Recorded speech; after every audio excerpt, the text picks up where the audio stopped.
Hey guys, it's Heather here with Underwater Panther, and I do want to apologize in advance. I am currently struggling with being sick. I have not actually been this sick in a while, so my voice is off, and I do apologize. But today I am working on my Aquarian or INTJ emotional mastery video series here on YouTube. So I have done an introduction video as well as my first video on why emotional expression feels weird and why it's okay for an Aquarian or INTJ. And I have recently launched my newest ebook. It is on my website currently. And behind the scenes, I'm actually going to get it on Amazon. That has been a goal. I've got many, many books, probably 15 or so at least books already, ebooks created, and now I'm wanting to transfer those onto Amazon. So I was going to wait, but I think it's time to try to figure that out again. So it will be a little bit more mainstream, and you can also get a physical copy, not just an ebook. This book that I wrote on the Emotional Mastery Guidebook, it is really amazing. It's 256 pages and it combines astrology and psychology. It breaks down many different topics on the nervous system, on triggers, on building boundaries, and so on and so forth. So it goes through and describes what each topic means. It gives real life examples, it gives you scripts, and then it has journal prompts as well. So I haven't created another book quite like this, and I have taught myself how to use Canvas, and so I think it's a lot more creative, it's beautiful, it's visual, it has a lot of pictures, and I love it. So I'm going to be working on getting this ebook first on Amazon, but it is on my website and available for purchase. So I am now working on my video series on the emotional mastery topic for Aquarius or INTJ.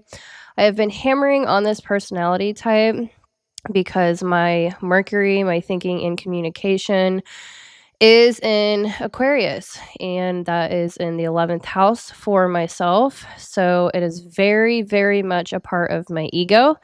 And I know how frustrating it can be not to understand yourself and feel like you just don't fit into society. And as a woman, Aquarians are pretty masculine. And so I took a lot more time on this ebook compared to my wealth guidebook and the nervous system guidebook. I created those two first for this personality specifically.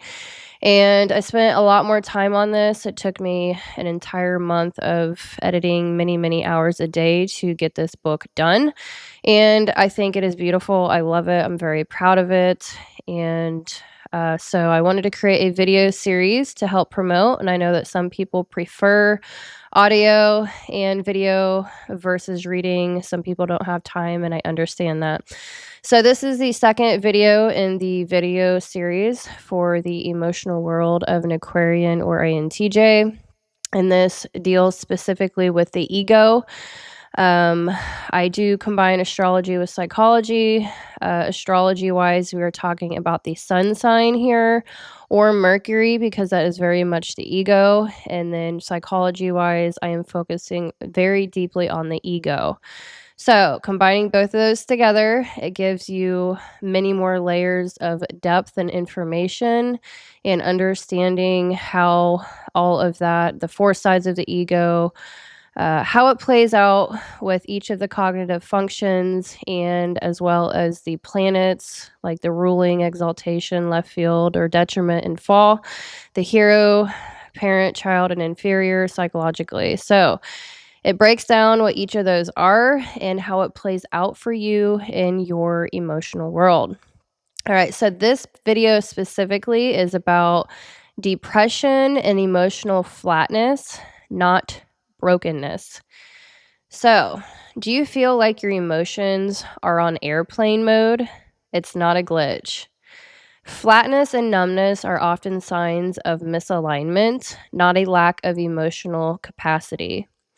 Saturn represents structure, and it can manifest as emotional shutdown when over-structured. Uranus equals disruption. It brings sudden mood drops if you're sifting your need for novelty. Introverted feeling goes quiet under stress. Your feelings retreat for protection. Extroverted sensing ignores sensory needs and creates burnout. And Neptune, if unexpressed, leads to fog and apathy. So, Aquarians, this is science. I do also bring in scientific fact on how your brain works and everything else in the ebook. So, it's quite amazing. It's not just astrology, not just psychology. There's actual scientific facts because we are considered the scientists. So, don't worry. It's not all just abstraction. So, INTJs and Aquarians have higher rates of masked depression due to internalizing emotions. Don't forget that Aquarians or INTJs are introverted, and I break that down within the ebook in depth. So, takeaway: flatness is a signal, realignment is possible. So, do you ever wake up and feel like your brain's in airplane mode? Not sad, not happy, just gray, flat, and meh. If you're an Aquarian or INTJ or just an outlier, this video is for you. So let's be real. When people think about depression, they imagine tears, hopelessness, and movie-style breakdowns. But for Aquarius or the INTJs, it's usually different. It's numbness, it's apathy. It's like life lost its color, but you can't even explain why. Today, I'll show you why this happens, why you're not broken, and how to reset your system in a way that actually works for your unique brain. So here's the thing. INTJs or Aquarians are wired for depth, meaning, and pattern seeking.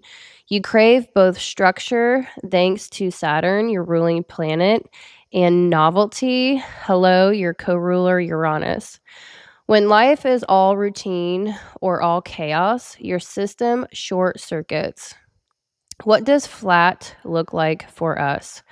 Endlessly scrolling but absorbing nothing, binge watching shows and forgetting what you watched, forcing yourself to be productive but everything feels pointless. Classic existential void, but with a practical twist. Why does this happen? Astro-Psychology 101. Your mind is always hungry for meaning. Too much stimulation or drama, your system shuts down to protect itself. Too much routine or no challenge, your spark fizzles. Your nervous system is sensitive, especially with extroverted sensing as your inferior function, and Pluto in fall. That means you get overloaded faster than most people realize. So, what's the problem or challenge? Here's what makes it tricky. Society rewards hustle, nonstop productivity, and good vibes only. So, when you hit a gray patch, it's easy to think you're lazy, unmotivated, or just negative. Worse, people might give you pep talks that miss the point. Just cheer up, push through. Yeah, right. How do you actually reset? Step 1, honor the pause. If you feel flat, stop forcing productivity. Instead, try a tiny shift in your environment. Open a window, change the music, move to a different chair. Step 2, gentle novelty. Your brain needs new input, but not overwhelm. Try a new recipe, walk a new route, listen to a different podcast. Step 3, gray day rituals. Water reset. Shower, wash your hands, drink something cold or warm. Physical reset. Stretch, walk, clean something small. Sensory reset. Put on soft clothes, change your lighting, and use a scent you love. Step 4, name your cycle. Are you stuck in Saturn, too much routine, or lost in Uranus, too much chaos? Sometimes just recognizing your phase makes the next step obvious. Step 5, check your input. Social media, news, and noisy people can make flatness worse. Give yourself permission for a digital detox or a day of quiet. Here's the turning point. Flatness isn't a sign you're broken, it's a signal that you're misaligned. It's your inner system saying, hey, I need a reboot. Give me something new, but not too much. When you listen, even a little, the colors start to come back, slowly but surely. So, next time you hit a gray day, drop the guilt. Remember, your wiring is built for cycles, not constant grind. A little novelty, a little reset, and a lot of compassion go further than any pep talk.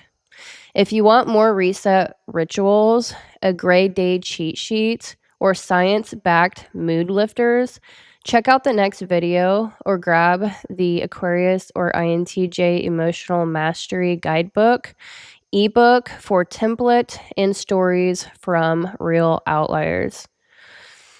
If today's video hit close to home, you need more than quick fixes. You need a toolkit. That is exactly what you get in the Emotional Mastery Guide. It's filled with regulation rituals, reset menus, and step-by-step prompts to help you move through low moods and actually recharge. Hit the link in the description box below, get the guide, and give your mind a real reset. So I hope you enjoyed this video today. This is the second one in the series. And like and subscribe. Feel free to comment in the comment box below. And I hope to see you in the next video.